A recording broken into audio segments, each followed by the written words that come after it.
nyaka madake ne Dr. Mimbo kuom tich magitiyo matek machalo kama. Bas kaduoge gima awacho ni pinje ma kwano ka ne giromre gi Kenya ndalo mane Kenya yudo uhuru. To kendo nyalo paro ni Kenya dhi maber, aito bang'e Kenya ochako dhi kombo.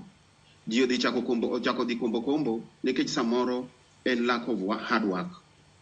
To maduong' ahinya e kit ngima dhano en the system of education. Okanyal wacho ni mwasebedo kata makoro wagone oriti mwakete kaburi ya sahau kawuono ni norach. Nitie joma ogolo mo excel mabende sani are doing very well internationally kata kiweyo e piny machalo kama. To gima wacho en ni kizungu moro nitie mowacho ni kiparo ni somo en gi pek nikech pesa to teme fuwo. Omiyo atemo kwayo jothurwa ni kete uru maino e somo mag nyithindo. Kar kawo gik moko ni idwa invest e gik moko, samoro inyalo invest makoro in gi mwandu to nyithindo ok osomo kuomi. Samoro imbe nyathini no kata nyinge ok piny kamoro amora. In gi tuo ma mibiro tuo nyaka chien. Omiyo watemo wacho ni CBC makoro biro ni is a very good program nikech obiro puonjo nyathi, ochako ng'iyo were mar nyathi kapod nyathi tin.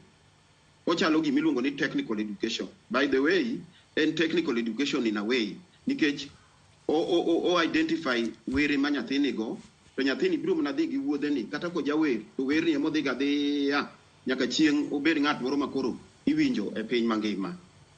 Kibiro CBC ni technical education ka mabende nitie, mabende samoro jowa chalo ni ok ogeno ahinya.